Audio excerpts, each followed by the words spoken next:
multiple people shot. 3 ambulances on the way out there. All chiefs alert for the mass casualty shooting at the Lux. At least 10 people are recovering after a shooting on an apartment rooftop in downtown Madison. The Lux is on the 400 block of West Johnson Street, right by Bassett Street Brunch Club and several other homes and apartment buildings. Good evening and thanks for joining us. I'm Grace Hodek. Madison police say they were called to the scene around 12:45 a.m.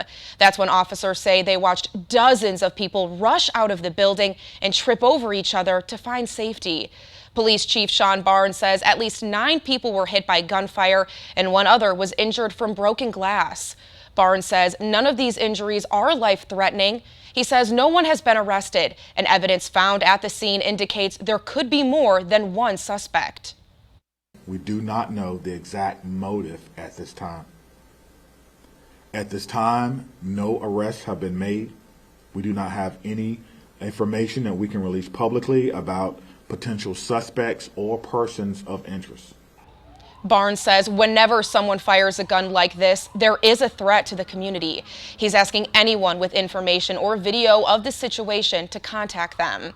Well, let's head to the scene now where Jarrell Ballard is standing by live. Jarrell, you've been speaking to people who live in the apartment building, and one person says he saw and heard it all happen.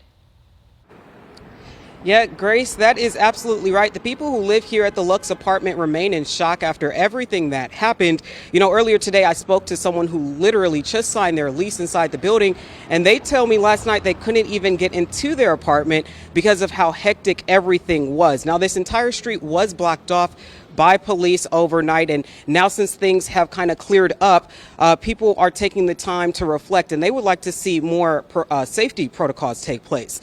Now, the Lux Apartments approximately has 12 residential floors. On the top floor is used as a community space with a pool, and that is where the shooting took place. Neighbors I spoke with tell me that a group of people were arguing and yelling right before the shooting happened. These were people they haven't seen before inside the building, and they believe they were guests of someone else. One person who actually lives on the 12th floor heard and saw this entire situation unfold, and this is what they told me. Take a listen.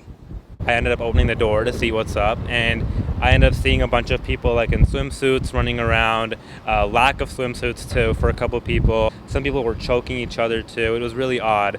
Eventually, like 5-10 minutes into that, I heard like booms from above, probably gunshots. I mean, I can't do much. I can't leave the building. I can't leave my room. I can't. It's like I'm just like, okay, well, whatever happens, happens at this point. Yeah, and I'm also told that it took what felt like 15 minutes for police to get up to the 12th floor after the shooting. Right now, you do not need a key fob to access the 12th floor, which is one of the changes that residents would like to see change. They're also calling for more regulations on how their community spaces can be used inside the building. Now, we did reach out to the company that manages the Lux Apartments. They go by the name Hugo Apartments. We haven't heard back from them yet, but we're expecting to get a statement from them and whether or not they plan to implement any new safety protocols, especially, Grace, as you said, since no arrests have been made. Reporting live in Madison, Jarrell Ballard, 27 News.